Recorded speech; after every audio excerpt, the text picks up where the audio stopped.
proud of this.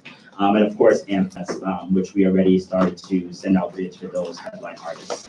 And then going into Founders Week, my last department, the biggest thing, and I've let the Eagle know, I've let Heyman and RHA know that we really want Founders to be metro accessible, like no ifs, ands, or buts about it. We've already kind of secured the venue for it, so it will be metro accessible venue. But that's the biggest focus that both Colin and also I had. For example, more communities represented. So just how do we increase, I don't know if any of y'all participate in Tropics, Taste of the Tropics that a Caribbean Circle does, but how do we increase like those still events that a lot of students tend to love and go to, but then also just reaching out to other communities on campus. I know Colin is going to be reaching out to AU Pride to see like if they want to host an event, and he'll be sending out a bid for those very soon, where clubs can kind of sign up for what events they want to do during the week. Of course, still building on last year's successes, as you know, it was a great budget, stuff to Claude and things like that. So just continuing the tradition of what we normally know events that happen during the week, while also adding new ones. And then of course, growing from last year's learning moment, so accommodations and accessibility, the biggest thing that they got during their survey that they did at the end of the year about Founders, a lot of the big complaints, of course, was the travel, getting out there, and then even getting back to campus. It was just like very chaotic around like 11 or midnight. Was food. A lot of students said that it was not many accommodations for food. Some students were under the impression that it would be more of like heavier meal of food. Some people didn't want like the food that was there. They wanted maybe just more like snacks and kind of desserts. So figuring out how do we have that balance. And we already started working with the catering company for the venue about how do we just incorporate that. But now that we have a roughly around the same amount of money for Founders, a lot of the biggest focus is not so much on we're going to spend this crazy amount of money for the venue, but how do we create the actual event and the experience, and even the week leading up to Founders. Now that we have $10,000 for it, how do we create the experience for students to really enjoy it as well? And then the last two things are two projects that I'm working on just for this month alone.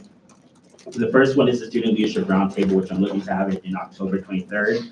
And those are just organizations that I'm going to be reaching out to that I want to participate in it. The biggest thing that I got from this was from the conversation I had with Angela and Heyman over the summer, and we kind of just was very up and honest with each other that, like, you know, RHA, these are issues that they have with student government, and we also said that these are issues that we have with RHA. And I think we were able to be candidly about those things and like just kind of debunk any myths, because like I was told from my predecessor, like, don't work with RHA, like they're blacklisted, like they didn't do this, they didn't do that. And I mean, I'm being transparent right now about it with y'all. So that was something that I shared with Heyman, and even like about the Founders, kind of like conversation about coming to ask them for money for buses. Like I was open and honest with her about like, that's not what our plan is. Like we really want them to be at the table and to be a part of those conversations. So the Student Leadership Roundtable is basically just getting all the student government organizations on campus and just kind of hashing out like, this is issues that we have with each other and how do we move forward, but not just like this conversation just like happening that day. And then it should be like, okay, great, we've talked to each other, let's form those relations, but actually like create tangible steps outside of that event that we can work forward to, because we're in these roles for 8-9 months. So we just want to make sure that we can actually incorporate much with the student body. But then how this roundtable will go, hopefully it will go well. Then I will have like a part 2 one where we'll actually involve student clubs and organizations to come in. And it won't be like a town hall, because as you know, student government does not do well with town halls. But having students, clubs, and organizations to come in and say, hey, this is something I need from student government, this is something I need from RHA or from AUCC or from AU Board, and us actually creating tangible steps of how do we accomplish that. And if it's something that's a long-term goal, that's something that we can pass on to the executives next year to be like, hey, this is something that I started or I couldn't start, and I heard this is something that maybe could be a good initiative that you could take on. Sorry, I'm talking very quickly, just the debate person in me. Last thing is SG in the district. So I went to the spring DMV summit of student government leaders last spring and met a bunch of people from GW, Georgetown, kind of like all the DC schools. And they'll be having one happening in November there. The executive vice president for GMU is going to be creating that event for the fall DMV summit, but I wanted to do a SG in the district, which is kind of like a mixer. If you look at SEC schools, if you look at SUNY schools, if you look at the UC system, like although those campuses are very wide spaced away from each other, They still communicate, they still do things, they still meet regularly, they still kind of like converse about, hey, there's something's happening on my campus, can you help me? So this mixer is not going to be kind of like a sit down workshop, like, oh, let's talk about, food insecurity, let's figure it out, but it's going to be a mixer for us to kind of get to know each other, because all of our campuses very much have like different styles of leadership. So like with AU, we have 4 executives, but like when you look at UW, they just have a president and an executive vice president and then multiple vice presidents, which is kind of like their version of directors. So just understanding kind of with those schools, how they operate and just inviting them. I chatted with friends from GW, Georgetown, I talked with the president there, as well as GMU, and they're all kind of on board for this, and they really want to go to. So I'll be sending out kind of like a Google Doc for them to RSVP. Of course, dietary restrictions, everything like that. The only downside with this is we're figuring out like catering for the event, because we can't use the student activity fee on other students that don't go here. So I'll be having that conversation with Diana about how do we still kind of like feed people that are coming, especially if you're coming from GMU in Fairfax County or even University of Maryland far away, especially at this time of night. It'll probably be like an evening event as well. How do we feed them and how do we make it an inclusive experience for everyone? And that's pretty much it. My contact information is on there. I'm pretty accessible. Parker kind of just helps me with all that stuff as well. So if you also want to reach out to him about anything to get to me. With that, I'll take any questions. Questions for the Vice President? Curtis? Well, thank you for your presentation. How can students, I guess, through a possible Google form, how can they give feedback or possible suggestions for the Student Union Board, KBU, Women's Initiative? Yeah. Andrew, I'm looking for the form. Oh, okay. Well, specifically for the directors, I can also let Kevin speak about that, but I can have them like create a form where they can. I know internally all the directors did send out a form to both current and new staff that came into their organizations and ask them like, where do you see the organization has failed and where do you see it growing? But we can definitely create one that students can also give that input as well. Further questions? Curtis? And about the Founders Day Bowl. Yep. So you and Hayden, the president of the RHA, talked about making the Founders Day venue metro accessible. So does that mean that the amount of shuttles you will be requesting this year will be less than previous years? I wouldn't necessarily say that so much specifically. We haven't thought that far in advance for it, but I know we'll still be doing kind of like the Lyft, Uber codes, things like that. So either way, if students aren't getting like on a shuttle, we'll still have other means for them to get there. Further questions? Seeing none, thank you. Thank you. Moving now to KPU Director Norton. Thank you. And can you project what I shared with you? So we're having technical problems, but I did send Senate your presentation. Okay, So yeah, all the so, senators should have that. right. So I just want to talk a little bit about what I've been doing, what some of my priorities are. And the document that was sent to you, that's just to give everyone an idea of kind of the day-to-day, what goes into planning all of our events so that you can, more effectively, just talk to me about what I'm doing and things like that so you can understand, where there's areas for improvement, where, you might have some suggestion on how we engage students or whatever like that. So, I am always open for feedback. My email is public. I, welcome sitting down with anyone anytime to talk through any ideas, or of course right now. But I just want to talk a little bit. I know Mulan touched on this, but some of my goals, KPU turned 51 this past Monday, September 16th. So now I'm looking to, kind of turn the page on our first 50 years and, honoring KPU's student-run and led tradition, while still, looking forward to how we can best serve students, because, we don't want to be the KPU of like 25 or 50 years ago. We've come a long way in the progress of the organization. And so I don't want to, minimize that, but I do want to really just emphasize that it is student-run here in student government, and that, there's a lot of different ways that the university tries to step in at various points. and, try to, kind of like strong arm me or anyone on my staff into doing anything, or, just because, they know we have the resources to do so and the reach, how we reach a lot of different students. And so just kind of taking a step back and thoughtfully thinking about how we engage the university, and, just keeping in mind that our primary purpose is to serve the student body, and not any like university development efforts or anything like that. So that's a priority for me. And I think a lot of that stems from good internal staff dynamics, which is something I'm focusing a lot on in curating a good, open, and honest team. It's just, 20 strong who put in so much work. There's a lot of work that goes into planning an event. I certainly can't do it all.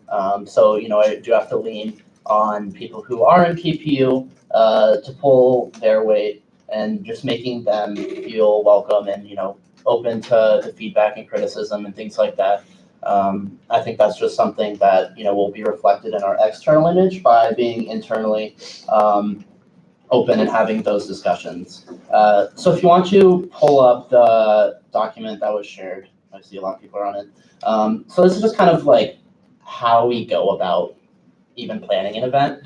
And just kind of like a checklist that we use, and this is just to help us stay on track. And it starts with, just getting a speaker. This checklist is only once we have like the speaker nailed down. And then, there's obviously a process before speakers and in deciding who to bring, which I'll talk about after this.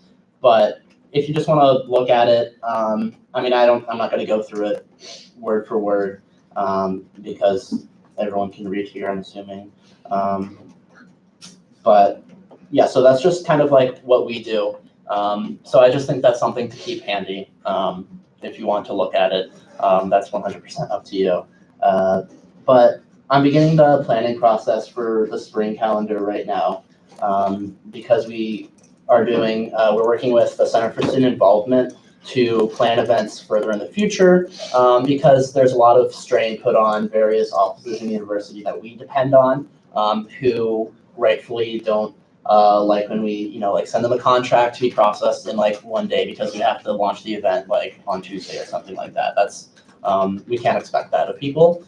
So, I'm basically working with my staff a lot right now to plan for the spring, and also my outreach team will be working with various student groups on campus, various communities that we want to engage for the spring, and working with various clubs, reaching out there, and just, really trying to drill in once again, how we can best serve students. And I know that like if I decided every single event, I wouldn't be doing my job properly. It's important to have various perspectives in the events that we do and things like that. So that's just kind of where we are in our planning process for the spring. Basically, all of the fall has been, nailed down in terms of which events are happening. Obviously, there's a lot of like work to execute them, but mainly it's just executing at this point. So I can talk about some of our upcoming events as well as some of our previous events. I'll start there. So we had Capital Steps. That's the annual comedy show performance in the amphitheater. And we had a really good turnout for that. 491 came. And then on the second day of class, we had Jim Obergefell of Obergefell v. Hodges. And we also worked with AU Pride, Visible, and Phi Alpha Delta on that event, just so that they were involved and stuff like that. And we had a really great turnout for that. There were 310 people who came out to that event. And then next was The Hill, which is a partnership with the School of Public Affairs in The Hill, like the newspaper. This was an off-site event, and it was actually in the evening. Typically, kind of like the deal is that there's 3 events basically per year. 2 events are off-site, 1 event is going to be on campus. And typically the off-site events are held in the morning, and there's like 5 or 10 AU students who go, because it's like 8 a.m., we all have class, and if you don't have class, why do you want to wake up like really early just to go down to an event? It's like definitely a lot. So the thing that I changed with that was working with SPA in the Hill to make it an evening event. And there were a lot more students who were able to come out, and we, even pushed for a networking reception before the event and after the event, because most of the people who would come are, like working professionals in DC.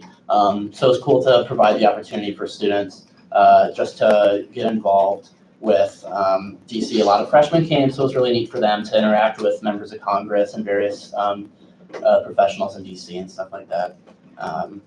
And then we had Condoleezza Rice and Dr. Philip Zelikow and Bender Arena not last week, but the week before on Thursday. And we had 549 people come out to that event. It was moderated by President Burwell. And there were a lot of different people from around the university who came out to that event. So it was really neat to showcase what students can do. What we're capable of organizing and things like that. So I think that was really good to put on, like a good face for KPU and set the tone for future partnerships. And so total KPU reach so far, 1,475. That's our attendance from Capital Steps to date. And then upcoming events on Tuesday, we're working with Women's Initiative and a couple other student organizations for Alma Adams. She's a member of Congress and co-founded the Black Maternal Health Caucus. And that'll be at 7:30 in MGC 3 through 5, which is by Einstein's. I encourage everyone to just come to our events, not because I'm trying to boost my own numbers, but I think just see the finished product of all these various projects that we're working on at any given time, and just be able to see what we do. And then on Wednesday, we have Mary Shea. She's the council member for here in Ward 3, and she'll be receiving the DC Icons Award. That's an annual thing that the Public Relations Student Society of America has. And she'll be talking about just local politics here in DC. Obviously, DC statehood is really hot right now with the hearing and things like that. And as a council member, she's very involved in that. So undoubtedly, she'll be talking about the statehood movement and things like that. So those are the two events that have launched right now. And we're launching an event just tomorrow, so you'll definitely see that. Hopefully, if our comms are effective, you'll see it. But I mean, I just would rather talk to you guys if you have any thoughts. I definitely look forward to hearing from you. That's all I have. Questions for the director? Piper? Hey, everybody. I'm curious if you think turnout being so good so far, if that's a result of your team specifically or more of a result of the title, of the organization. Do you feel like there's anything you could point to that y'all specifically have done that you feel added to turnout? Yeah, definitely. I'm definitely trying to be more creative in how we do our communications, because the standard, we posted a Facebook event, and we asked everyone on the team to, I'm sorry, I don't know. No, honestly. So the standard, post a Facebook event and then have everyone on KPU staff invite 20 friends. That's the standard thing, and hopefully it gains traction. I'm trying to be a lot more, we can just be so much more creative in how we advertise. I don't know if you saw, there's posters around for Mary Shea on Wednesday and stuff like that. So I think turnout is always higher at the beginning of the semester, just because people don't have as much going on, or they just got to campus and looking at and stuff like that. But I think that people do respect KPU events, and if KPU is putting on an event, they think it might be something worth coming to. Yes. But that's not to say that it's just because it's KPU. I think that we are providing valuable programming that students definitely do want to come out to, just for the event. Yeah. Further questions for the director, Curtis? Yes, Kevin, thank you very much for your presentation. One question about All-American Weekend. Will KPU be hosting a big vendor event? No. And so the reason for that is that, I mean, this was something that was talked about a lot last year. And it got to the point where we were talking with the university, and every year it was like expected that we were just going to pour so much money into this event. And it was hard to see the return. That's like another one of those things that, yes, we are student run, but there's various situations in which, you know, people feel there's almost like a sense of entitlement to our budget and things like that. So basically a decision was made last year, that we weren't going to continue with that partnership just because us and the university didn't really see the real value in that anymore. And so SIS is having their Susan Rice event on the Saturday of All American Weekend. And that wasn't planned that way. That was just kind of like Susan Rice has agreed to do this. We think this would be a good fit on this day. So, yeah. All right, any further questions? Seeing none, thank you. We'll now move to Comptroller Zitzman for his report. Hi, everyone. First of all, thank everyone for being here. I do. At the end of the 12th Senate and the 13th Senate at the same time of year for the past few years, every meeting was a struggle to get people here. And now we have a full room where no one has any extra space to sit down. So that's an excellent sign. So we've had a lot of expenditures that I oversee. You can view all of those at ausg.org/budget. We have a new live feed of all of the expenditures that I update just about every day. So it should be current. Overall, we've spent almost $35,000 of the budget this year, which is about 6% overall. The vast majority of that is from KPU, so everything's looking good there. The other fund that has had a significant fraction of its budget spent is the co-sponsorship fund, $8,000. We've spent about a quarter of that co-sponsoring club events and travel. This weekend, we had a few events that we co-sponsored from Project Pengyo, which is a Chinese-American intercultural organization, and LCDA, which is our African dance team. I got to go to one of those events. Yeah, that's all the spending. So yeah, that's all on the budget if you want to look, or on the website if you want to look at it at ausg.org/budget. Those are all the figures that are public. The involvement fund, the student involvement fund, launched this week. Applications are open for any student to apply for $500 stipend for their club involvement, and those applications will be open through September 27th. And then in October, representatives of student government, student media board, and AU club council will review the applications and award 20 people with money from the student involvement fund, which has been getting a lot of attention this week. You'd love to see it. So I'm hoping that all that attention will drive up the number of people who apply. That's my hope. I spoke with the Eagle and AWOL this week about the involvement fund. So I hope to see some more coverage coming out in the near future to raise awareness about that even further.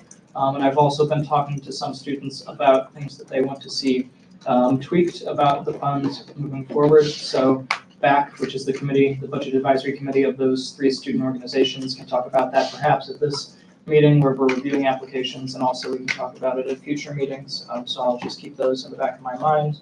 So that's the student involvement fund.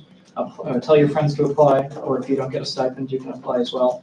And then lastly, for me, since I don't want to take too much of our time, I'm adding 3 people to my cabinet, some excellent first-year students, which would bring our total number to 6, plus me makes 7, which is a very large size for a comptroller's cabinet. It's about 6 times larger than normal. So hopefully we can sustain enough for all those people to do, try and make a new model of that sort of thing where most of those people will be focused on university financial advocacy. So if you have any questions about student government budget, student involvement fund, university financial advocacy, or anything else that I pertain to, I'd love to hear it. All right, questions for the comptroller? Any questions? Seeing no questions, Oh, well. Thanks, Bobby. Thank you. All right, now moving to Director Hayashi for the Secretary's Cabinet. The Secretary did have a presentation, although it was only accessible to me, but once it's accessible to everyone, I will forward it, but for Curtis. Absolutely, so I asked him to share it with you. Do you know if it's accessible yet? No, he hasn't Okay. responded. So on behalf of James and the Secretary's Cabinet, I'd like to report that we've updated the website with all recent Judicial Board rulings and bylaws per the Judicial Board Chair Brian Fu's request. We also met with, James also met with members of student media and the AU Club Council to discuss the Student Media Prize and also release a statement on Facebook. The Secretary's Cabinet also sent an email blast regarding upcoming AU student government events. And also we made AUSG email addresses for all the new first year fellows and members of the Senate. And we may confirm more later today. And also we began talks with the University Communications Office to discuss the rebranding of AU student government as an organization in terms of the new website, which is estimated to be finished by mid-October, and also stay tuned for a brand new logo. We are rebranding student government, and we are working with the university to make the necessary transitions. Also, I'd like to share a brief, cliff notes of the weekly analytics for the week of September 21st. For our student government, the Student Leadership Involvement Prize application was sent out via email, got 1,032 clicks, which is the 5th highest link that was clicked by students who read their emails. Twitter current follower count is 3,832 with 3 new tweets in the past week. Most involvement was a poster for Coffee with Case at the Bridge event, which had 2 retweets and 1 like. On Facebook, overall for the past 7 days, we've received 4,264 likes, and our post reach is at about 1,500, which decreased a little based on the previous weeks. Post engagement is up. Our most engaging post was for the September 11th Community Memorial post. 1,600 people reached, 127 engagements, 71 reactions, 3 shares, and also the September 17th statement by the AUSG Executive Branch about the Student Involvement Prize, which reached over 1,000 people. Instagram, our followers increased by 21, 935 followers. Our goal is to reach 1,000, so if you would follow the AU Student Gov Instagram, that would be great, so we can reach 1,000 by hopefully October. That would be wonderful. And our working goal for the short term is to increase numbers in stronger areas such as Facebook and Instagram that have decreased about 2%, so very minimal. And our working goal for the long term is to increase Twitter engagement and impressions to get more likes and retweets on posts. And that's it from the secretary. Questions for the director, Jacob? Well, Curtis, maybe I'm a little old-fashioned. I like my phones to have buttons, and I just simply use my Facebook, so I don't know much about all this stuff you're talking about. But what's the difference between, hopefully you can help me here, what's the difference between an engagement and like when somebody like views it? Like you're talking about like engagement, and then there's the other thing you talked about. Like what's the difference?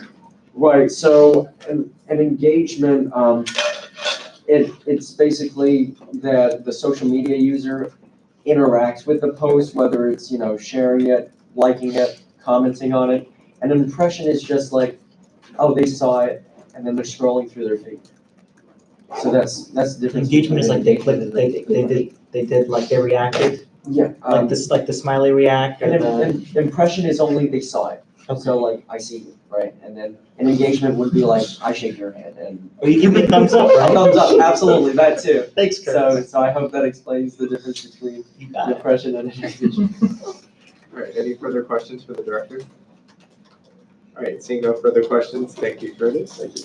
All right, now moving to Chair Brian Fu for his report. Hello, everyone. So there's stuff going on later in this meeting I would encourage you to pay attention to later on. But right now, the only thing I have to report on right now is that sometime this last week, J-Board got together and authorized, because all of us we constantly look through the governing documents. We're the governing document nerds. And so we went through and we found some that we thought needed to be looked at a little more closely. So what we did under the judicial register was we authorized the inspector to go through all of the governing documents, each and every single one of them, and all the policies of student government, and look at them and come back with a report on recommendations of if he thought they were, if everything was square with them.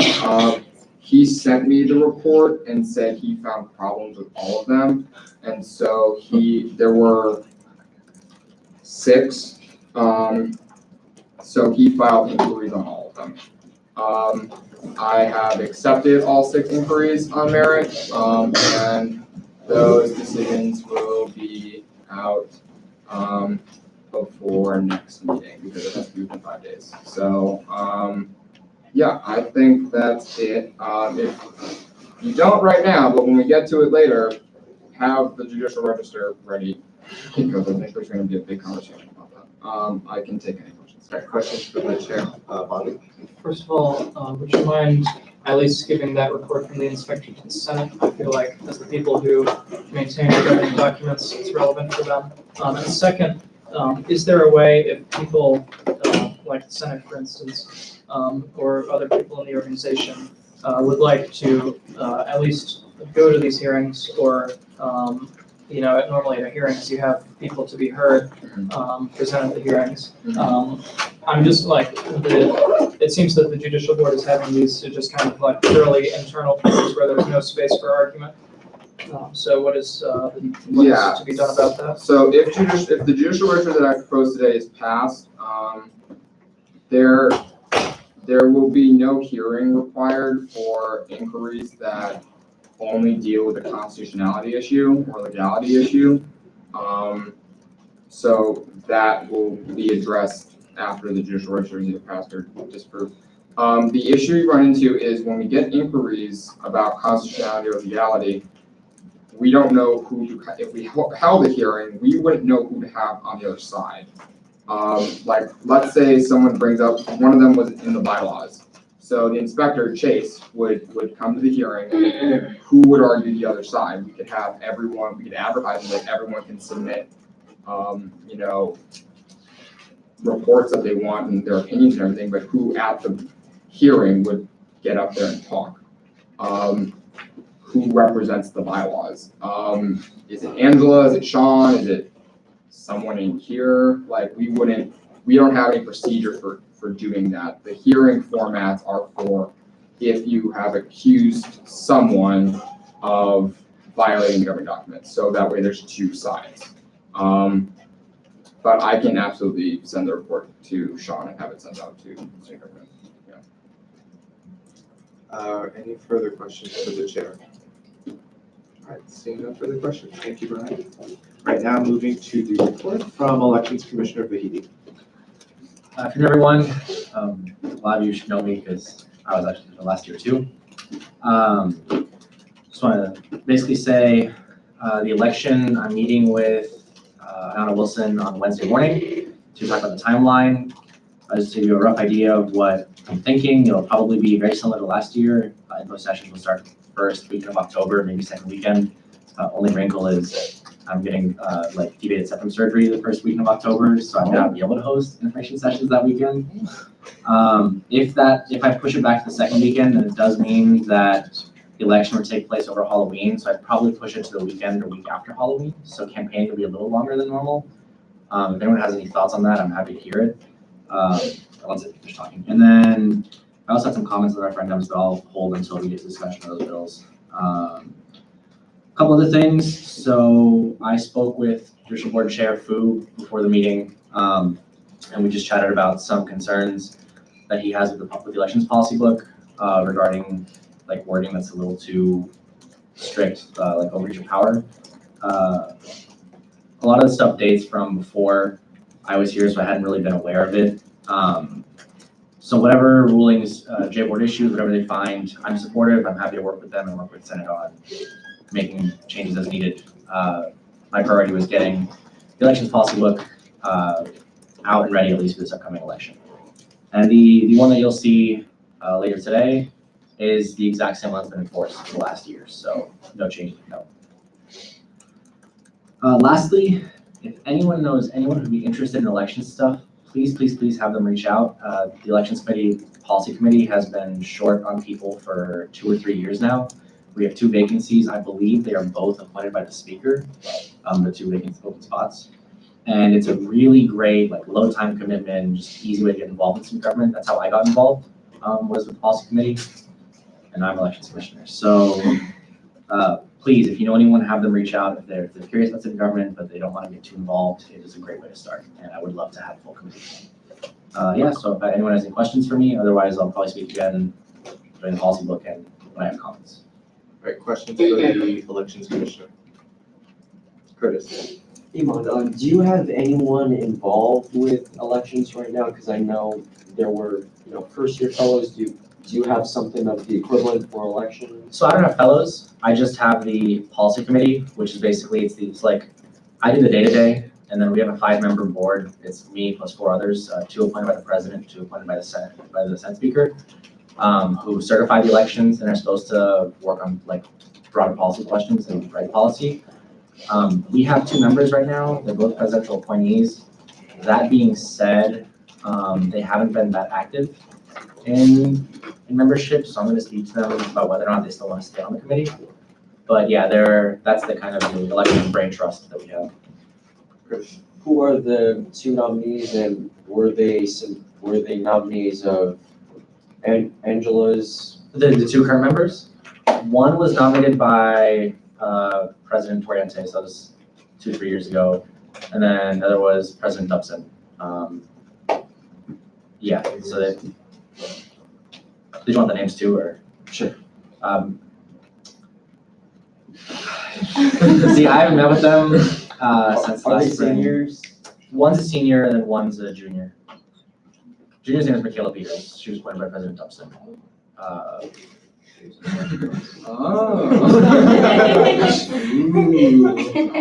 President Torrente's nominee, his name's escaping me at the moment, but I can get that to you if you want it. Wonderful, thank you. Further questions for the Elections Commission? All right, seeing no further questions, thank you. All right, for my report, Senator Geisler has resigned, so there's now a vacancy in SOC. Senator Tyler Jacobs was suspended. He never responded to the suspension notice, so he's hereby removed from Senate. And then in terms of the referendum, I got an email this morning from the president of CAS, Joseph Adams. So I will go ahead and read that. This is his comment to referendum 1819-002, which is to abolish class and school councils. So I'm Joseph Adams, I'm the president of CAS. I was unable to make it to the hearing today, so I prepared some remarks regarding a potential referendum to abolish school councils. While I understand the good-natured sentiment behind this referendum, namely to reduce bureaucracy, I feel that this is the wrong way to approach the issue. Before I was president of CAS, I was the VP and saw firsthand the issues that are leading to this referendum. Having seen how little was done, I committed to running for president to change that. School and class councils are intended to be a vital conduit for smaller groups of people to connect and get to know each other and to work together towards a common goal. I have planned and continue to plan a multitude of events and fundraisers that will allow everyone to make new friends and to further the development of a close-knit community founded upon mutual values. Unfortunately, if the school councils are abolished, this will no longer be the case. There will not be a resource for each school students to mix and collaborate. Even while the school councils of years past were ineffective at achieving this important goal, they did not harm anybody by existing. School councils do not pose a threat to anyone at all. They are in fact an excellent opportunity, one that should be realized and not ended prematurely. We must remember that we are all accountable to students who elected us and that we should strive every day to seek what is best for them. I passionately ask that you do not vote for this referendum and to allow school councils the chance to help our community and foster a spirit that at its core holds AUSG's most valued ideas. So again, that's from Joseph Adams, who's president of the College of Arts and Sciences School Council. With that, that's my report. Any questions for me? Bobby? Max asked me to proxy for him, but I'm Okay. just checking whether he asked you, because if he didn't ask you, it doesn't count. I will check. Yes, he asked. Okay. So it counts. All right, questions for me? Piper? No, do you want Max's flasher? Oh, That's okay. any questions for me? All right, seeing no questions, we'll move on. All right, so to reports from committees. So CRP has approved our 2 nominees for senator for the campus at large, and then 1 nominee for the senator for the class of 2021. We will be hearing from them after this. And then CRP also approved policy book 1819-007, the elections policy book, and policy book 1819-008, the judicial register. CRP did add an amendment to the judicial register, which I did send out to Senate for consideration once we get to that moment. All right, questions regarding CRP business? All right, seeing no questions, we'll move to new business. First, to the confirmation of Abby Henry to be senator for the campus at large. The floor is yours. Hi, I'm Abby Henry. I use she, her pronouns, and I'm seeking to be confirmed as senator for campus at large. I'm a junior studying sociology, women's and gender and sexuality studies. I transferred to American University in the spring of 2019 as a second semester sophomore. As a transfer student, I have been able to understand AU in a context that is beyond being a member of the class of 2021, which is why I would like to be senator for campus at large. I want to join the Senate to represent and advocate for transfer students. As a senator, I will work on legislation to increase the university's transparency about financial aid and education requirements for transfer students. Additionally, as a senator, I would like to work to make the AU student government more accessible and inclusive to the AU student body. For example, I would work to create a task force to caption the live streams of the AUSG meetings. And the task force can also work on adding alternative text to AUSG photos on social media so that people with visual impairments can still be up to date on what the student government is doing and posting. I'm incredibly passionate about the well-being of AU students and dedicated to the success of the AU student government. Thank you for your consideration of me as senator for campus at large. Thank you. Questions for the nominee? Can you just, so you repeat the visual impairments, can you just repeat what you said? Yeah, so we can like add alternative text to the photos that we post on Facebook and Instagram and Twitter so that people with visual impairments can still know what the photos are, because even if they can't see the photos, they can have like a screen reader read what the photos like are trying to convey. Okay, and then you were referring to the live stream of like meetings like this as well. Yeah, So like subtitling. yeah, so like captioning them. So like YouTube automatically captions them, but it doesn't actually like always capture the right things. And it can be really hard to hear what people are saying, especially probably like I'm all the way in the back and the computer's all the way up there. So like just in general will be better for like if the public is watching it, they can better understand what's happening. And people who have like impaired hearing can actually watch and see what's happening. All right, further questions for the nominee? Good. So in regards of financial aid and also the, accessibility and inclusivity of student government, have you reached out to any members of student government and also members of the university? I have not yet. To be honest, it seems very daunting. So that's why I'm looking forward to like getting involved in Senate and hopefully making it more accessible to the public and less daunting to the students to like contact everyone about things that might be happening. Like it would be great if there was like some sort of publicization of like the advocacy services that y'all might be able to give like the AU's like student body, because like as a transfer student, I have absolutely no idea. Like I've had a lot of issues with financial aid, like being a transfer student, and like I don't know who to turn for help. And so I think that it would be great to kind of increase that visibility. All right, any further questions? What was the task force for, and who did you envision being on it?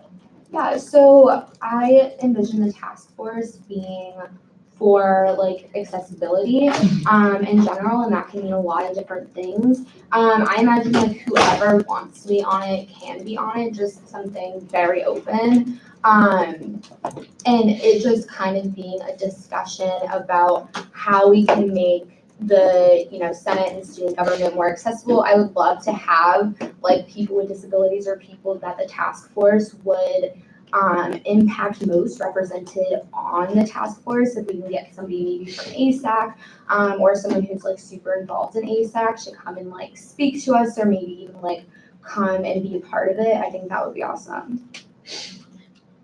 So like you're talking about people with disabilities and like how, and working with ASAC, so how would you, I guess, reach out to those student body, like populations of that? Cause like, I don't know how involved you are in those certain like segments of student population, but even just like, I'm just thinking specifically of like, for example, stuff like captioning and subtitles and stuff for deaf people. And like how we even frame that and who actually gets to represent that community. And like even the language of like disability and hearing impairment is like not something that's actually, like, you know what I'm saying, like that kind of language, and like how do you access a population that doesn't actually identify as disabled? So like that's just like, I'm curious about that. Yeah, so it doesn't necessarily have to be like just people that identify as disability, like that's just one example. I personally identify as disabled, so like I'm bringing that context to it. So like I have experience with that, and like I'm hoping to bring my personal knowledge and experiences to it.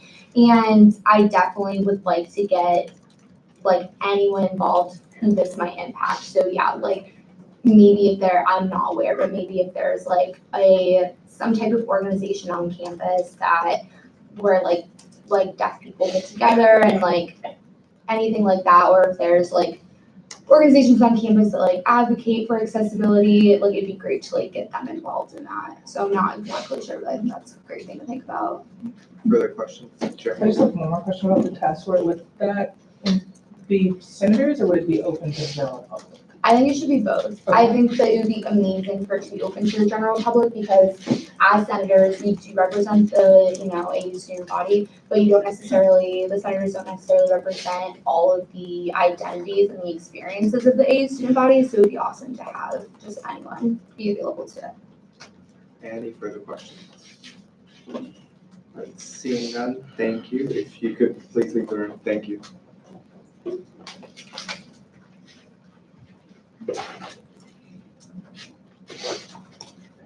Alright, discussion on the nominee.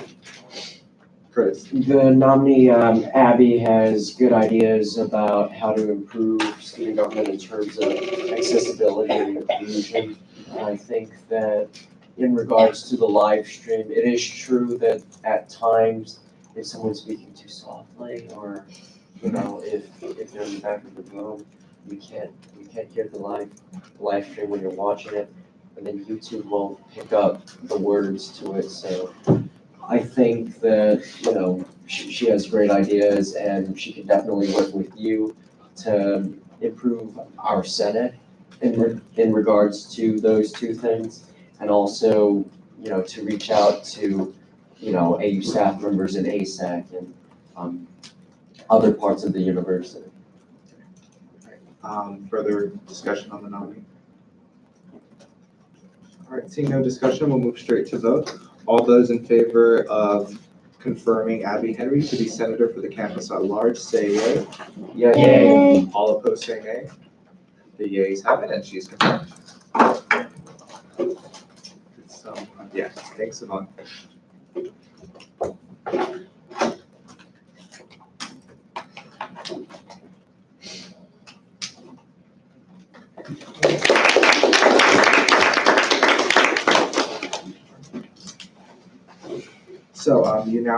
So you're confirmed, so congratulations, and then you now have speaking rights and voting rights. All right, now moving to the confirmation of Shannon Stillwell to be senator for the class of 2021. The floor is yours. Hi everyone, my name is Shannon. I am an SIS major.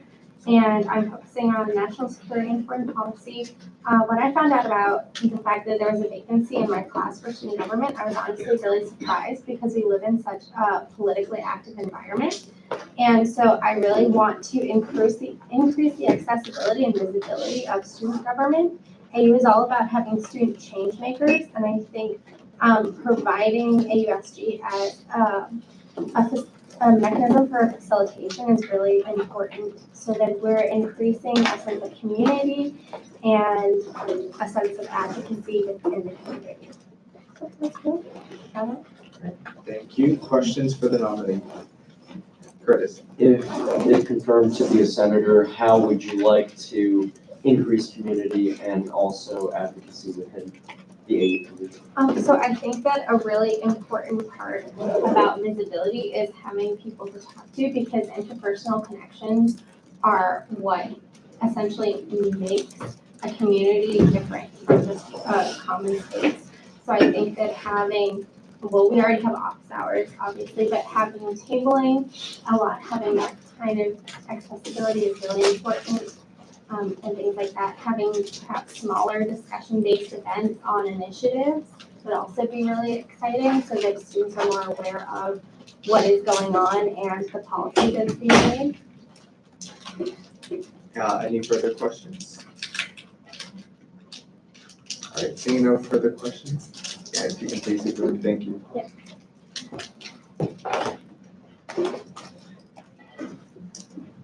Discussion on the nominee. Curtis. The nominee Shannon for the class of 2021 has a valid point. You know, we're in a very political environment, yet, you know, there is, I guess, a lack of interest within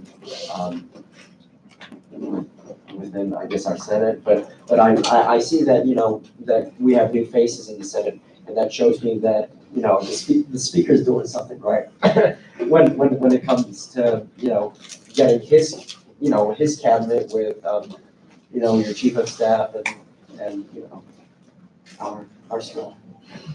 So I think that, you know, one thing in particular, the smaller discussion-based events, that I think as a Senate we can easily do.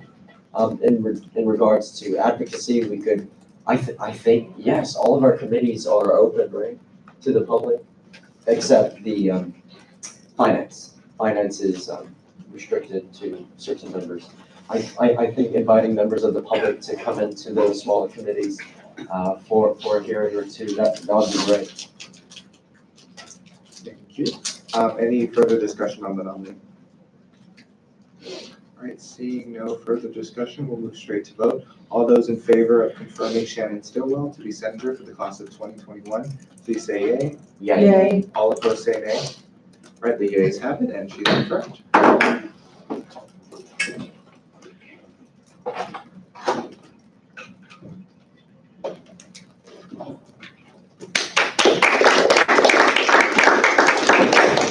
So congratulations. You also now have speaking rights and voting rights. All right, now moving to consideration of referendum 1819-002, referendum on abolishing class and school councils. This was sent to all of you through the meeting announcement, which was sent out Thursday night. Would the sponsor like to speak on that? Sure. So this referendum is essentially, just to give some background, as I'm sure we all know, class and school councils have been around for a while now. They're pretty embedded within the AUSG Constitution. In fact, if you scroll through the bill itself, you'll see there's a lot of text dedicated specifically to these class and school councils. And the Constitution of AUSG is not particularly that long, so the amount of text that's dedicated to it is a significant percentage of the document itself. Despite that, these councils do not do really anything at all. You know, there's a lot of talk about, I think Kirsch just talked about the lack of interest in the Senate, for example. The Senate does a lot more than these councils do. So, so the amount of power that they have, that or at least the amount of wording that's dedicated to them, and the lack of work that they actually do in terms of contributing to student government, that differential is something that needs to be considered and dealt with, and so that power can be distributed elsewhere. So speaking directly to the letter that was written, there was one part that stood out to me, which is the comment about how class and school councils don't harm anyone. And while I certainly agree with that, the goal of student government should not be to not harm anyone, but it should be to be productive towards whatever goals that we have set. And I think it's quite clear that I don't think anyone in this room would agree that these councils have been productive. So the question is, what do we do moving forward? There have been reform efforts already through the Senate to make these councils more productive. That happened last school year. Those were not successful. A lot of times people run for these positions because they sound like they are good. For example, being the president of the class of 2022 or whatever council sounds really good. But what does that mean? And it's a question of what do we value as a student government, what are we prioritizing? I think we need to consider restructuring things in a way that makes it so that we're streamlining how productive we are. And I think this is a step towards that. Questions for the sponsor, Curtis? So Senator Butler, in regards to, the referendum that's going to be on the ballot, if the referendum passes, what happens to the elected members of the class and school councils that are being elected in that election? Yeah, so they would essentially just be dismissed. I talked with Ethan about this. The idea is that this would be communicated to those who are running for those positions before they actually run for them. And I think it's important that people are aware of that, obviously, because they wouldn't have the position. But the idea, again, is that these positions, people need to know what they're getting into when they're running for them in the first place, and like what are the goals for them, et cetera. And so communicating that will be essential. But essentially, the idea is if they were to win and the referendum also passed, they would just be dismissed from their position. Further questions for the sponsor, Curtis? So in regards to the class of 2022 council, that's the current sophomore class. I know you're there's with, people in that, in that class council, so could you speak to, their experience with the class council, whether or not, the lack of funding was an issue for them, or the lack of engagement with the vice president, the former vice president, in regards to having events for the class council? Sure, I don't think funding is particularly an issue. Councils are free to request funding from the vice president directly. What is far more of an issue is the lack of engagement. Senate, I think for all the crap it gets, is a rather productive body when you compare it to councils. Councils really, most of them either don't meet at all, or if they do meet, it's very rarely, and when they do meet, they don't really talk about much. And quite frankly, there's not much for them to really do. And so, for example, she's no longer here, but Annalisa Jenkins, I was talking with her before this meeting about the referendum. She was on the class of 2022 council, and she talked about how half of her cabinet resigned, literally like within the first week of their election. And a lot of that, I think it's just a structural issue. There's just it's passed on from year to year, and there's a lack of engagement as a result. So I think we really need to figure out how to move forward. But again, we've already tried to reform these councils and nothing has really changed. So to have this much text in a constitution dedicated to them, it's really a question of why. Further questions, Curtis? I'm just gonna preface this with, an idea that Bobby Zitzman had when he was senator. It's that, instead of class and school councils, for each class, for each school, that there be some sort of, I guess, a collective group, correct me if I'm wrong? You're talking about my idea for a small programming board, Yes. appointed by the vice president. Yes, a small programming board in regards to filling the void of the lack of engagement that class and school councils currently have with, students. So what would your alternative be to, let's say if the referendum passes, right? No more class and school councils. What will the alternative role be? Especially for first-year students, because I feel like, first-year students although there is FIRE, the first year residential experience program, what could student government do to help first year students and also transfer students in regards to, transitioning to AU and college? Well, I mean, the question is, what have councils done with regards to that? What would the alternative be to class and school councils? Well, the alternative would be the Senate. Because when you talk about what the alternative for helping transfer students or things like that, what have councils done to do that? So, My question would be, does the Senate program events? Not really. What does that do with councils? Just because class and school councils tend to program for the respective class, for the respective school. Hold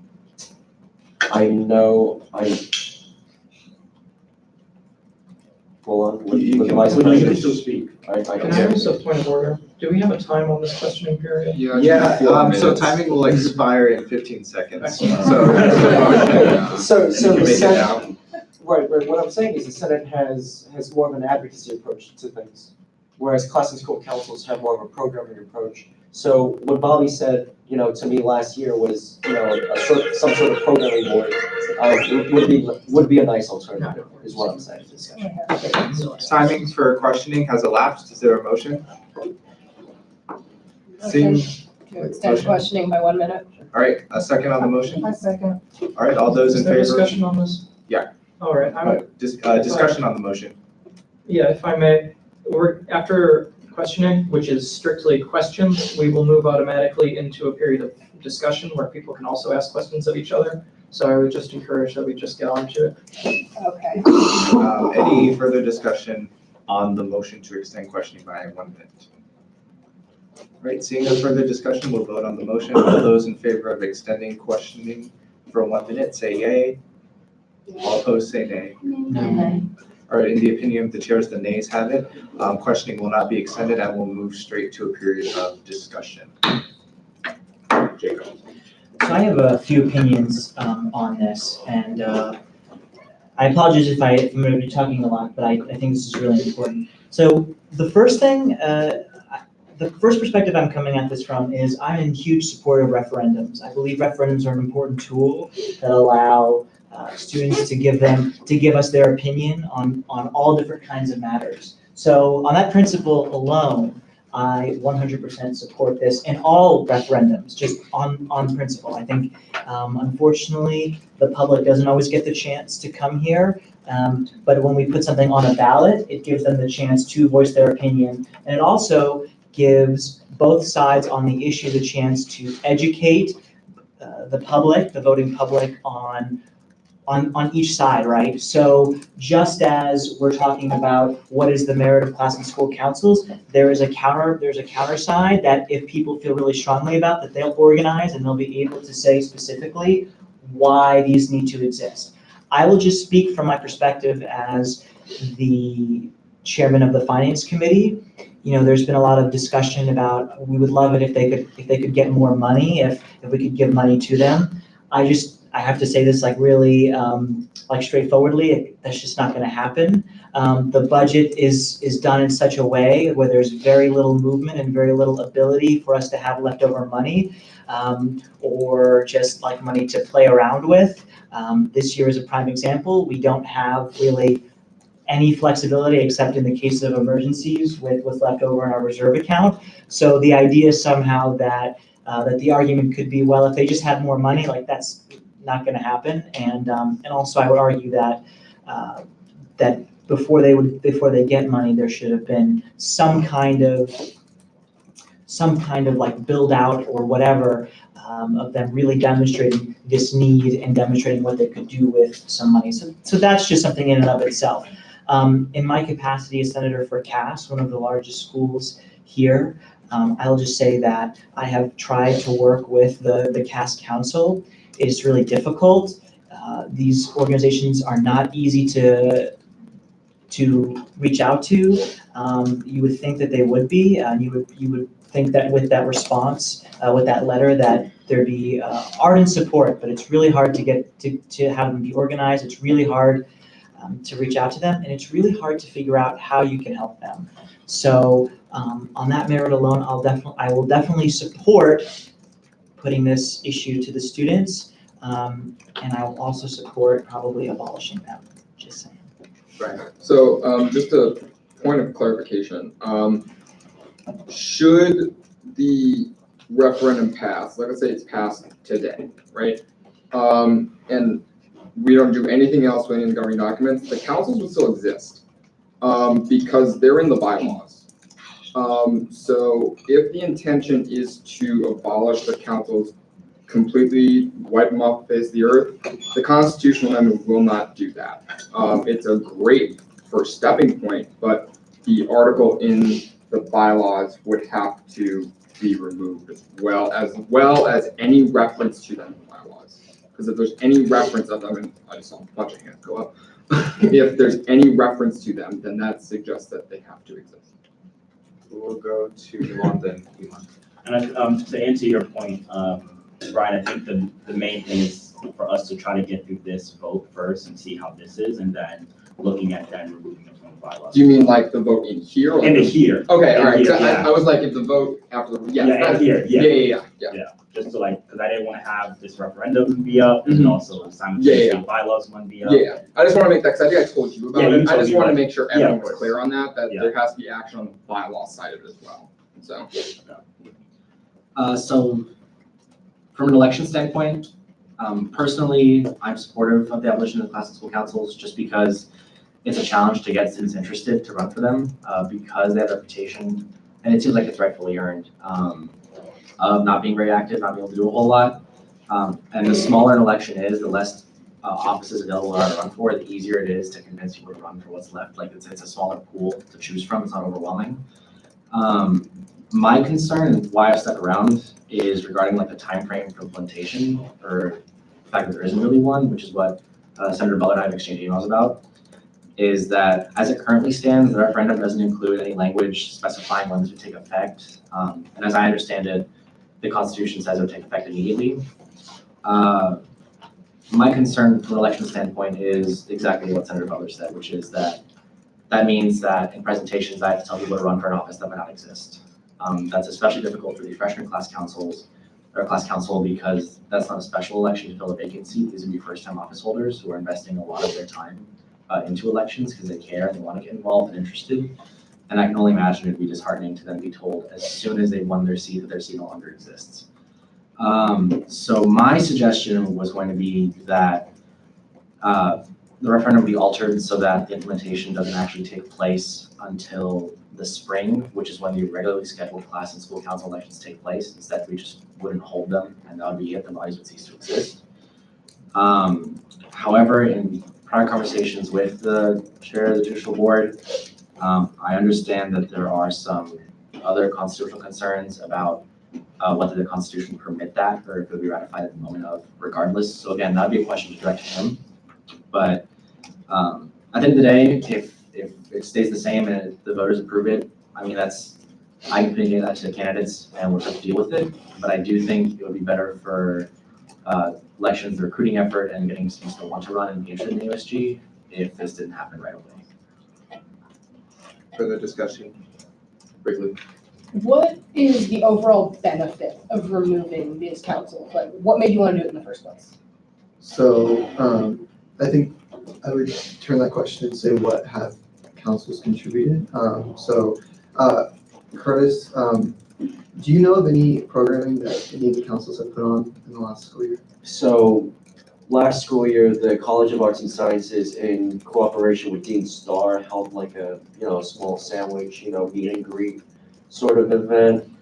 I'm not really in the College of Arts and Sciences, but I stopped by their event because Kylie McKee, the president, right? She advertised it on social media. She was out, she was out on the quad telling people that, they're in Patel.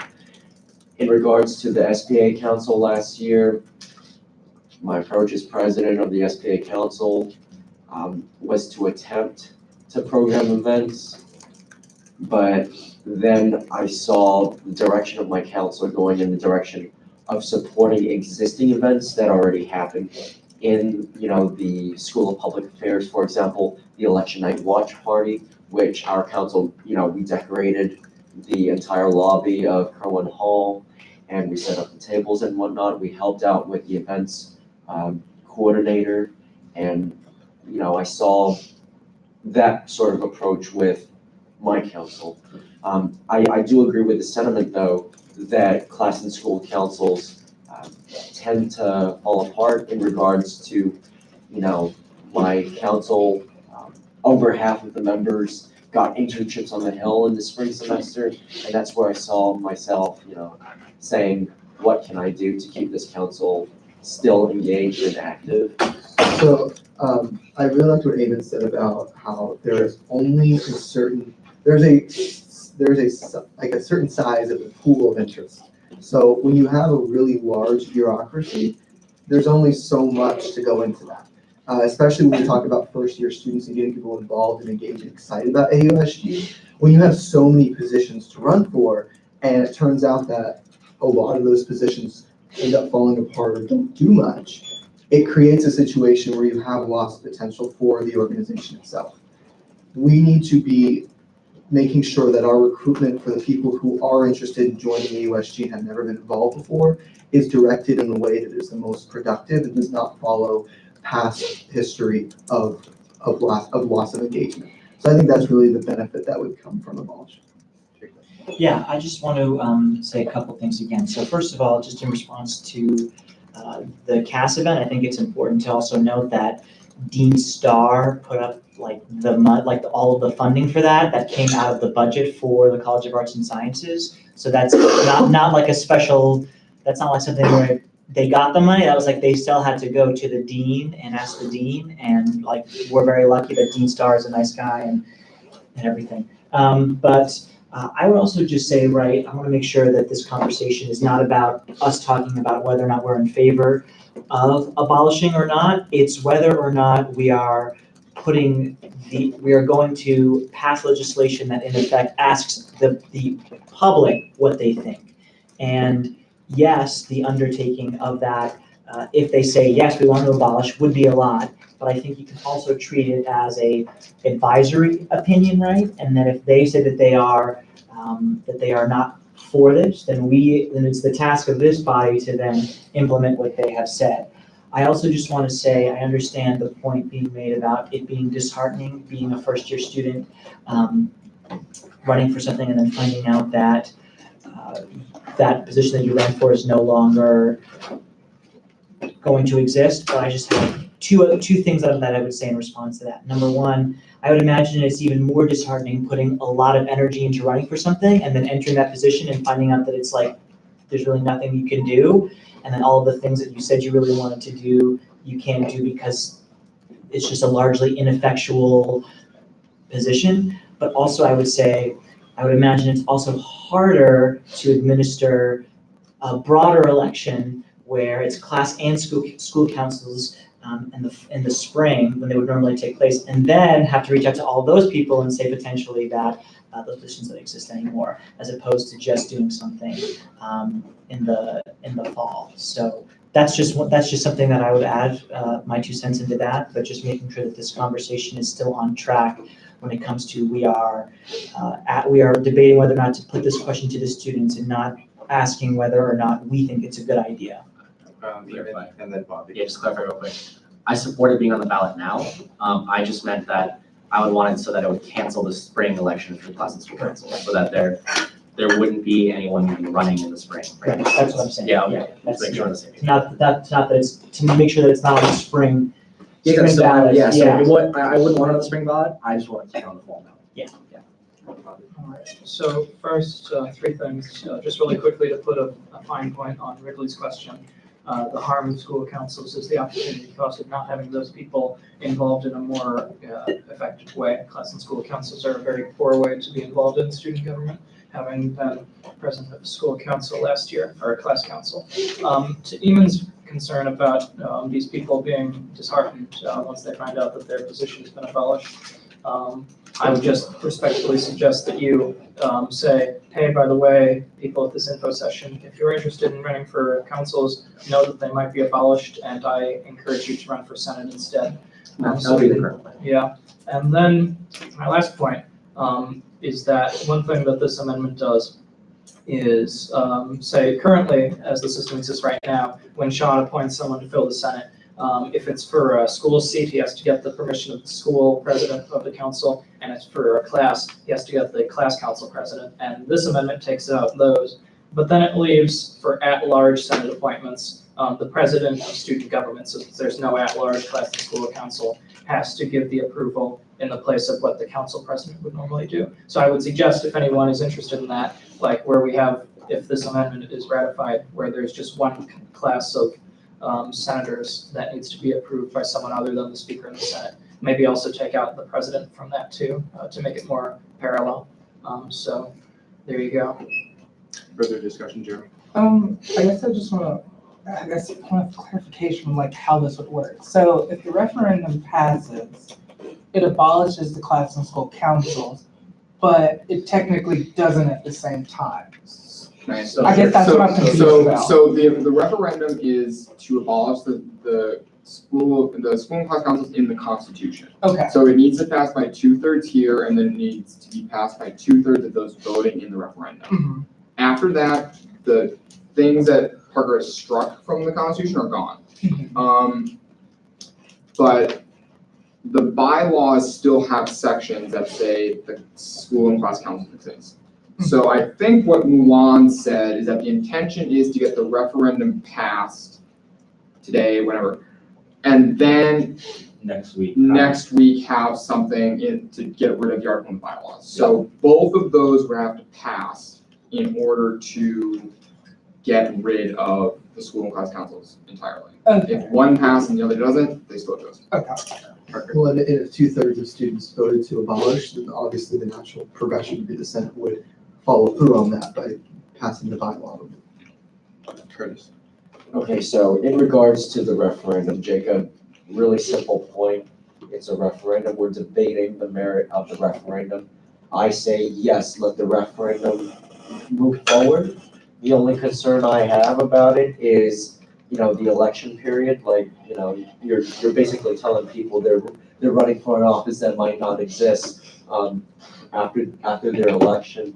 So my only caution is, if the freshman class, the class of 2023, right? If there is, if there are competitive races for that class council, and if they have a full council, which last year they had a full council. The only problem with the freshman class council last year, according to Parker, from Annalisa, was that, the members resigned. And I'm not saying that, it just happened. It just happened that way. And, stuff comes up, and I think the freshman class deserves an opportunity to get engaged with student government. I think the first year fellow program is great, but I also think that, I would be more reassured to put this referendum forward if the Vice President Mulan and his cabinet or Mulan, puts forward an alternative plan, an alternative, let's say Bobby's programming board, for first year students and also transfer students, because I think that's what the newly confirmed senators have expressed. They've expressed an interest for student government to get engaged with the transfer student community. So I would be more reassured. I would be in favor of moving the referendum forward. I would just like some reassurance from the Vice President. Yeah, I don't want any of the senators here to think that this is me kind of overreaching my power as Vice President, saying, all right, get rid of them and then that's it. I think many of y'all have worked with me or have known me in student government for the past 3 years, where I'm someone that is willing to work with anyone and everyone. So I am looking forward to, if this referendum is to pass, and even if the student body was to also go in favor of it, to figure out what exactly do we do that can still be effective for class and school councils. So I'm definitely looking forward to at least starting those conversations as well. And I'd just like to add, I would like to ask the author of this bill, Senator Butler, to add an amendment, or can I propose an amendment to the motion? Yeah, you guys. Okay, well, if the author would be willing to make an amendment to, to add a provision saying that, if a class council is completely full, to let them serve out, their one-year term and call it quits. I'm not sure what the opinion from the author would be, but, I would be open to hear it. So, to clarify, are you proposing an amendment right now? No. Okay. So the Parker. concern with that is that, and speaking from last year, I mean, most of us, well, a lot of us were here for the Senate elections last year because we ran. A lot of people ended up, I remember when Trevor was the speaker, he just sent out an email saying, hey, there's a lot of positions that are still open for the council, so whoever's running for Senate, do y'all want to fill those council positions? And that is what really starts the issue, that the lack of interest in the first place and it being filled just because you can fill it creates an issue where that's where the lack of productivity starts to begin with. So I don't think having a full council necessarily means it's going to be productive, so I wouldn't support that. Right, also, just a procedural thing on such an amendment, which I don't know if it is going to be proposed, to say in the referendum that we're going to abolish the class councils, but at the same time, these few councils continue to exist because they're full, wouldn't make any sense. Like, it wouldn't be allowed. Like, you would have to have that in the referendum, into the Constitution, which I think is allowed. It would be a little weird, but you can't have like separate part of the referendum that's not the end of the Constitution to say, but the councils can still exist so long as they're full. So such an amendment wouldn't be in order. Yes, Mulan and Parker, great points. I fully support moving this referendum forward, and I move to close the No, floor. Mr. Speaker, first of all, point of order, Okay. I would ask that we observe the rules of debate and quorum requirement that people can only speak twice on any question. This Yeah, was a that's question? this referendum, so that's my point of order. Okay. And then I have a motion. Sure, we'll entertain your motion, go ahead. Thank you. I move to amend the proposed constitutional amendment, Article 1, Section 3. I would like the whole Section 3 to be stricken and replaced with a sentence that I can give you when you're ready. Are you? I'm proxying for Okay. Max. Yeah. Okay. I don't think you can do that. Sure, you can go ahead and, did you want to email that to me? I'll just say it if Okay. that's okay. Let's see. The speaker shall nominate eligible students to fill vacancies in the Senate, subject to confirmation by the undergraduate Senate. The speaker shall nominate eligible candidates to vacant Senate seats, With the, subject. subject to confirmation by the Senate. And this is adding it to what provision of? It's striking Article 1, Section 3 of the Constitution and replacing it with that text. Which has like the same effect. It's just short. Yes, so what I'm doing here, for anyone who's interested, is we're getting rid of the class council approval for class seats, and we're getting rid of the school council approval for school seats. But I'm also getting rid of the SG president approval for campus at large seats, just to make it consistent. Okay.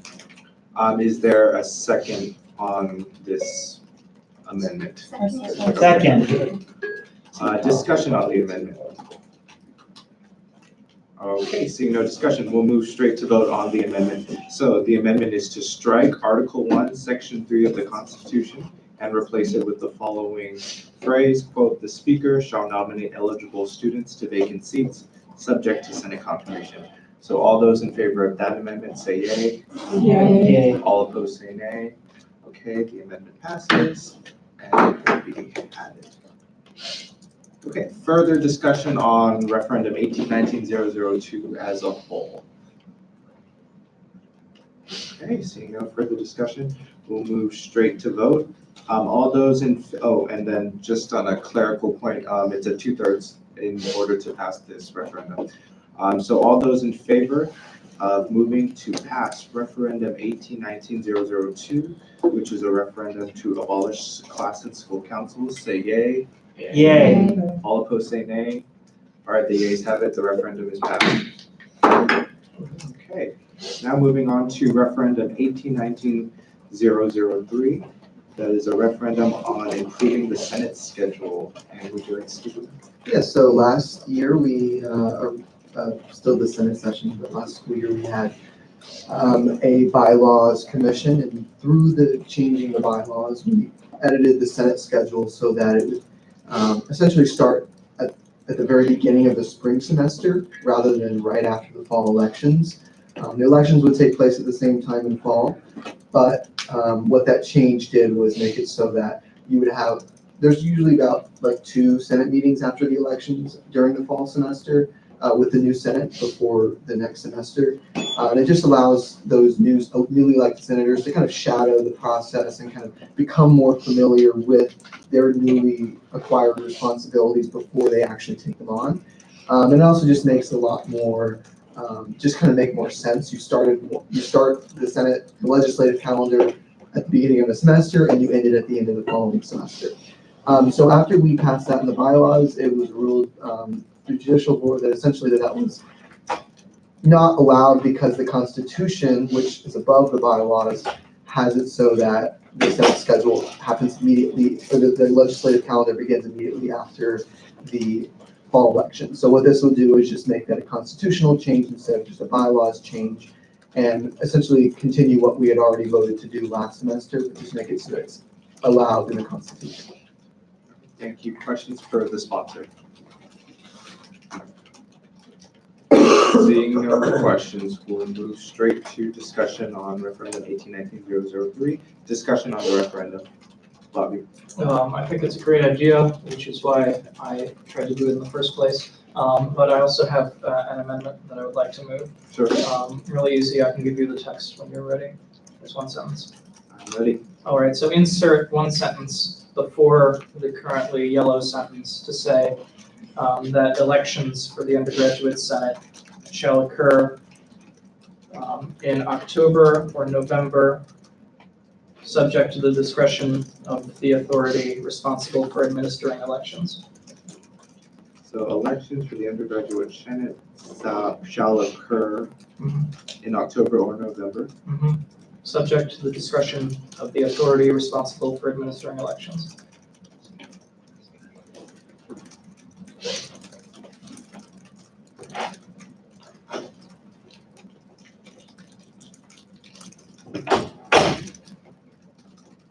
And while Sean is typing that, I'll just say that this is like to get the other end. As the amendment stands, we've got one end of the transition period, which is when people take office, and I'm just trying to nail down the other end when the elections happen. And I would ask as a parliamentary inquiry to Brian whether there is any reference to the date of elections in the Senate elsewhere in the Constitution that we would have to resolve. I don't believe so. No. All right. All right, second on the amendment. Second. Okay, discussion on the amendment. All right, seeing no discussion, we'll move straight to vote for the amendment. So just to clarify, insert before the current yellow highlighted. If the text. entire thing went through, it would say subsection 5, the election, blah, blah, blah, blah, blah, October, November, second sentence, the legislative term shall begin, so on and so forth. Okay, so voting on the amendment to insert the following. Elections for the undergraduate Senate shall occur in October or November, subject to the authority responsible for administering the election. All those in favor of that amendment say yay. Yay. All opposed say nay. All right, the yeas have it, and the amendment is passed. All right, further discussion on the referendum as a whole. Seeing no further discussion, we'll move straight to vote on referendum 1819-003. All those in favor of approving the referendum say yay. Yay. All opposed say nay. In the opinion of the chairs, the yeas have it, and referendum 1819-003 is hereby passed. All All right, moving to consideration of referendum 1819-004, a referendum on updating constitutional wording to include the newly independent School of Education. Sponsor, like to speak. Yeah, so I think most of y'all have seen that a few months ago, the Board of Trustees voted to essentially separate the School of Education from the College of Arts and Sciences, making it its own school. So with that change, essentially what that means is that, for example, Jacob no longer represents students in the School of Education, and those in SOE currently do not have representation. This is a very simple change. Rather than giving SOE its own senator, and the reason why I opted not to do that with the text of this referendum is because there's only about 50 people in SOE. It would make it very unlikely that someone's going to run for that seat. So it would essentially make it the same that the cast senator has always been, representing about the same number of people. So all this does is make it so that it's a text change and says that instead of just being a cast senator, you are the senator for both cast and SOE, which again is how it's always been, the same number of people. So it's not really an issue of having two schools represented because SOE is so small to begin with. Thank you. Questions for the sponsor? Seeing no questions, we'll move straight to discussion on referendum 1819-004. Discussion on the referendum. Curtis? Yes, so in regards to the School of Education separating administratively from the College of Arts and Sciences, I think that was an internal decision that, the school, the Board of Trustees, both made. And in regards to the student size, as long as it stays the same, I see no issues with this referendum. The only thing that I foresee is that, if the School of Education grows in size in the future, I'm pretty sure that the Senate could consider, another referendum to give the School of Education its own individual senator if that school grows, exponentially. So, pass the referendum. Thank you. Further discussion on the referendum? Jacob? I just want to make sure I'm understanding something correctly, which is that this referendum that you're proposing, it makes it so that that there's one senator who represents both CAS and SOE. If somebody, does this do anything to address, and maybe this is actually a question for Brian, or Amy, does this do anything to address, can somebody from SOE still run for Senate? Can they still have can they still be can they themselves take on that task? Or it just says that somebody has the ability to run and represent both of them? It still does that? Yeah, so if you're in CAST or SOE, you could run for that seat. It's a combined constituency, so if you're within that constituency, you can run. Does there, in order to combine the constituency, does there have to be something else? No, the amendment itself would combine them. The issue of the upcoming election is that the School of Education students now can't vote on the CAS senator. So I don't know if that's something you want to take into consideration, but because it's not a combined seat yet, School of Education students can vote for their class senator and the at-large, but they cannot vote for the CAS senator. But point of order, they don't have a senator right now. Yes, though. they don't. So an individual student, let's say there's a School of Education student who's a class of 2021, they can vote for the 2021 senators, and they can vote for the senators at large, but they can't vote for whoever runs for the CAS seat. So they are represented in their other matters of constituency as a member of the class of 2021 and a member of the student body, but they're not represented in terms of their school. So after the referendum, if it passes, then they will be able to vote on the CAS and SOE seat, but next year, this election, they can't. Yeah, also, let's just think logistically about the School of Education as well. If you are a freshman that come into AU, you can take education classes, but you aren't a student in the School of Education because the only school on campus where you have to apply into it, your sophomore year, depending on if you're doing elementary education, or your junior year, October 15th, if you're doing secondary education. So just like logistically thinking about the referendum, I think it's a great idea. I mean, I love education, but it's just like students will be taking education classes and like they can be an attended major in education, but like they won't fully be like, when you look at their AUID and you look at their like degree audit, they won't officially be like registered in the School of Education unless they apply into it. But you're just talking about freshmen. Freshmen who come. Yes, just talking about freshmen, but like upperclassmen But there will can already be sophomore, junior, seniors who are already registered applied in the into, School of yes. Education. Yes. Okay. So it's like more so just for Because freshmen. I was like, does that mean no one has a major in School of Education? Okay. Yeah. Which, in that point, just makes it more reason why it should be a combined constituency, because if you have a center that only represents upperclassmen, it makes, there's already so few people in it, it just makes it even more difficult. So. Further discussion on the referendum? All right, seeing no further discussion, we'll move straight to voting on referendum 18-19-004. All those in favor of approving the referendum, say yay. Yay. All opposed, say nay. All right, the yeas have it, and the referendum is hereby approved. All right, moving to old business for the consideration now of policy book 18-19-007, the elections policy book. Would the elections commissioner like to speak on that? Yeah, so I touched on it really briefly when I spoke earlier. Basically, the elections policy book that I submitted today is what was passed by Senate over the last 2 years. However, there was some sort of miscommunication. Some of the amendments in the policy book that were already passed were never actually posted on the website. So what you have now is exactly what's enforced, just people weren't aware of it. It wasn't anything big that would have led to any issues with the elections over the last year. So yeah, at the moment, there are no changes to the election policy book. I didn't really make any changes because the elections last year seemed fine. So looking forward to hearing any comments, taking any questions, and we'll probably have more changes in the spring as we get more and more of a feel of campus labs. Because last spring election was our first time using the new campus lab system for voting.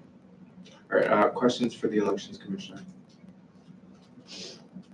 Okay, seeing no question, we'll move straight to discussion. Discussion on policy book 18-19-007. Brian? I don't know if there's gonna be a discussion, but just for reference, because this policy book has no amended changes, there can be no proposed amendments to change the policy book right now. So you can discuss the policy book, but essentially what you're discussing is whether to vote yes or no on it as it sits right now. So you guys can't propose any amendments to it right now. All right, with that, any further discussion? Seeing no further discussion, we'll move straight to vote. All those in favor of approving policy book 18-19-007, the elections policy book, say yay. Yay. All opposed, say nay. All right, the yeas have it, and the policy book is hereby approved. All right, now moving to the consideration of policy book 18-19-008, the judicial register. As you would see in the email that I sent, CRP approved the policy book, but it approved it with an amendment, and I'll go ahead and read that just for clerical purposes. So CRP amended Article 3, Section 2, subsection 2, paragraph B, in which we striked the last sentence and replaced it with the following: should the judicial board find any rule to be invalid as contradicting a superior governing document, the board shall submit a new version of the text in question to the undergraduate senate to review, revise, and ratify. The board shall not edit the text of governing documents without the consent of the Senate.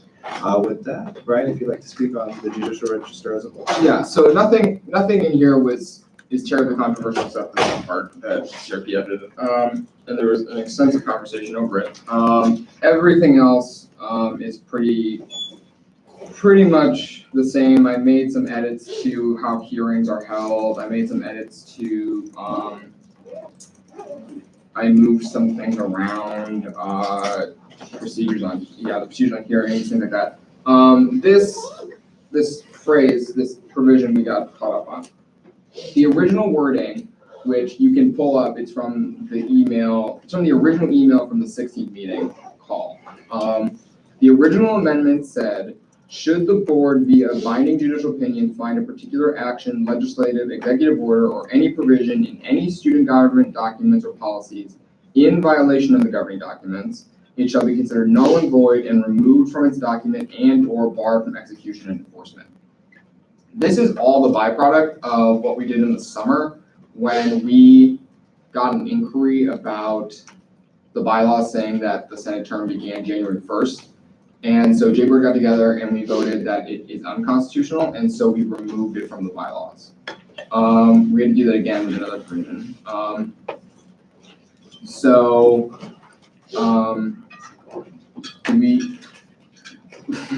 Will we have quorum? Yes. Let's do it. I'm gonna pause. Sorry, guys. I gotta We go. have like 10 people. Let's- Because, are you leaving too? I think we're gonna lose quorum. One of you. Oh, we would? I think we're gonna lose quorum if either one of you leaves. How many senators do we have right now? I don't know, we have 18, so we need 10. We need 10. I vote Yeah, yes, so 10. anyone leaving is gonna make us to 10. You'll still have 10? 1, 2, 3, Oh yeah, Bobby's a proxy. 4, 5, 6, Oh, 7, Eight, Proxy for- 9, You're a proxy. 10. Can you, yeah, you got it. 11. Jacob got a proxy. John, is that all right with you? Yeah, that's fine. Oh, thank you. Perfect. Okay, so, You yeah, you can leave now. I have to go. Okay. I took Okay, some- now we're not in quorum. That's an amp So who's an SP? Can you just, no, you don't have to. You don't have to be in a constituency. Just have Milan. Okay, no more. We'll lock her back. I'm back. Now we're at 10, so that's fine, yeah. Okay. No one Those else can leave. leave. Without designating a proxy. Yes, that is a proxy, and I will not proxy for anybody. Okay, so back to what I was saying, so this all came as a byproduct of when J Board said the term can't begin January 1st, because the Constitution says it can't. So me and Bobby had a back and forth about this. We differ in that I believe that if J Board invalidates a rule, it comes out of that document. It's not in there anymore, which just to me seems a logical conclusion. If it's not legal, it comes out. To Bobby, if we can invalidate the rule, but we can't take it out, he would say we can't edit the document. This proposal that we submit a new version of the text to the Senate is terribly, terribly wrong.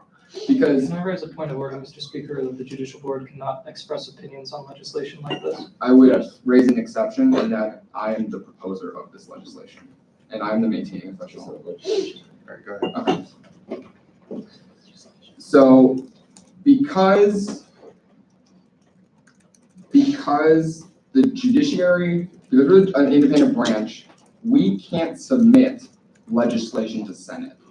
Like, that doesn't happen in courts anywhere. Like, Supreme Court doesn't submit legislation to Congress. So that is a weird crossing over of the separation of powers, is that we have to submit legislation to the Senate. And if there was even a question of me talking about the register, imagine the questioning we're gonna get if we submit a new version of the bylaws. Yeah, and so this discussion went on, and so we found it, judicial board unanimously agreed with this provision, that we have the right, if we invalidate a rule, that it comes out, it's gone. Because if we leave it in there, it's gonna confuse everybody. People are gonna be like, well, it's still in there, but it's not in effect and everything, and so it's gonna get confusing if this stays in here, because we've got this contradiction of judicial board is all of a sudden submitting legislation when only members of the Senate can submit legislation according to our rules, and we can invalidate rules, but we can't take them out. So J Board finds this very confusing, this proposal. We think that the original proposal that we had for this amendment is fine, but obviously that's up to you all. Jerry. I likewise actually agree with what Brian said, because it just makes logical sense to me that if something isn't valid, it should come out.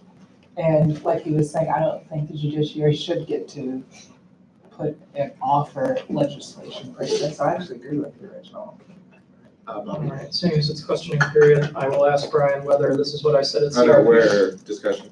Are we in discussion? Oh, are we? No, because I just Well- presented, we are in questioning. Oh, okay. Yeah. Or we could move on to discussion if you want. No, no, go ahead. Oh, Okay.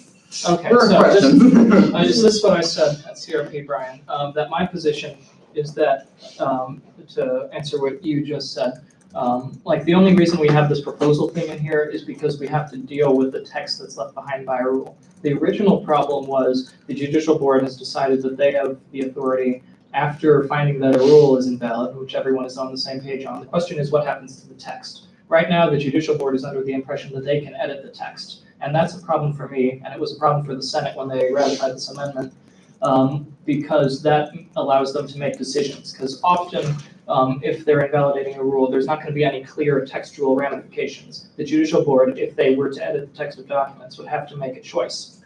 And the Senate should be the one making choices. Now, in real courts, like Brian said, a law is just invalidated and it remains on the books and nothing happens to the text. The reason we have this judicial board suggestion that the Senate ratifies system is because we don't want the judicial board making those choices about the governing document text independently, but we also don't want invalid text to just sit and accumulate in the governing documents, which is Brian's other problem. So it's a balance between those two. And if we were really, like, if it were actually true that the judicial board can never propose legislation, and that would be a violation of the separation of powers, we would never have had a judicial register in the first place because that document has always been proposed by the judicial board to the Senate. And we've been working on it just fine. And I think the judicial board is one of the best governing documents we have in terms of success, like it's always adhered to. So that is a good system that we've had running for several years. So this is a balance between trying to make sure that the Senate maintains control over what happens to the text of the governing documents, the judicial board gets to invalidate rules, and a bunch of invalid text doesn't build up and just sit there in governing documents. Is that what I said? Yes, yes, that is what you said. Because that was a question, sure.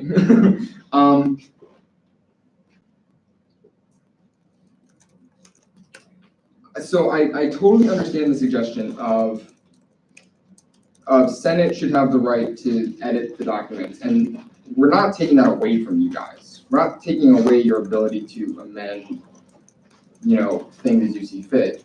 You tie your hands with amending policy books, I don't want to know that.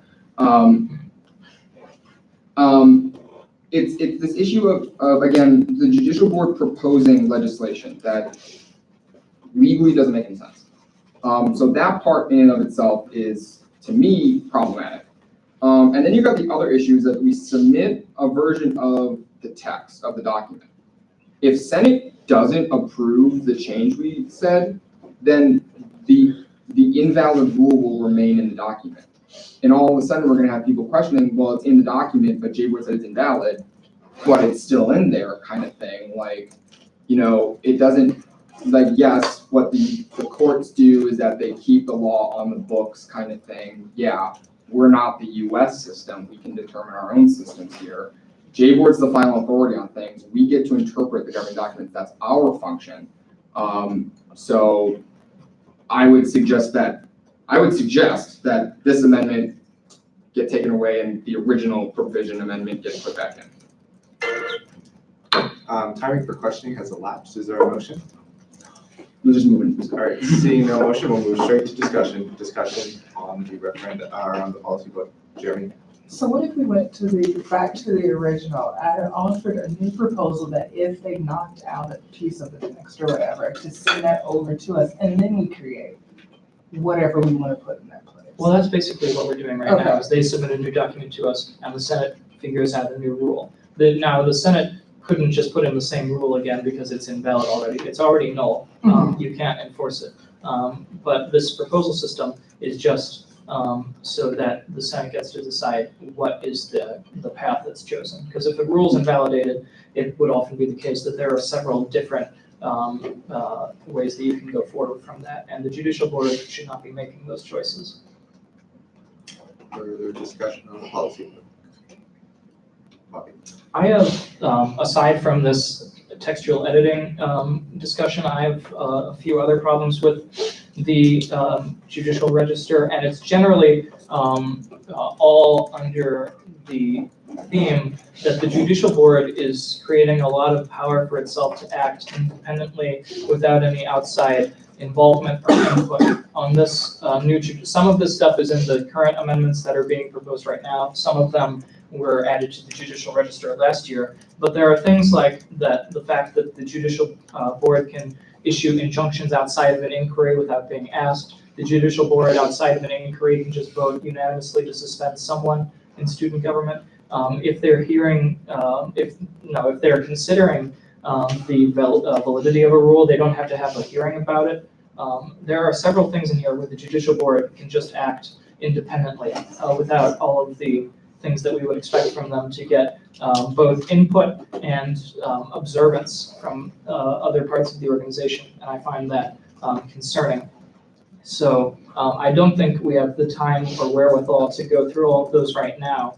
But if anyone is interested on this, I think this is a good thing to be taken up in the bylaws, or if the Senate were really wild, they could refer this back to CRP. But that's my piece. And also, a third issue, which is much smaller, thankfully, is that this judicial register says that the inspector of student government can't hold any other position. And this isn't super important, but I think it is useful for the inspector to be able to be like a senator or whatever other position in student government. Because if you're just the inspector, which oftentimes doesn't have a whole lot of work to do, that position is probably just going to like become disinterested in student government and fall away, and then you have to find a new one. I was inspector 2 years ago, reviewing elections complaints, and the reason that I was able to fill that position, and I think we did a good job, me and the judicial board I worked for, was because I was already involved in the organization. I had acquired familiarity with the rules, and I was around for them to talk to. So you can consider whether the inspector, which is the investigative arm of the judicial board and can raise complaints, whether it's an ethical problem for them to have other positions. But my 2 cents is that I think it's helpful. So the big thing I have is just that the judicial board is creating all sorts of power for themselves to act more independently than they have in the past. Further discussion, right? So I would point out a couple things. That injunction thing, that power to injunct things, that was here when I got here. So I didn't do that. I want that on record. Us able to suspend people outside of inquiries is also incorrect. We can't just suspend people. We can suspend people if we get an inquiry and we think that they've done something wrong. But I think what Bobby might be alluding to is our contempt of the board issue, is that if the board is determined that you're doing something against what we've decided, then we have to vote on that. You can be found in contempt and you immediately enter a 1-week suspension. That is, yes, outside of an inquiry, but you are doing something that we have decided is unlawful. Sure. We don't really like using the word law around here, but whatever. So I guess, yeah, that could see being a valid argument. That's not up for consideration in this register. Like Bobby said, the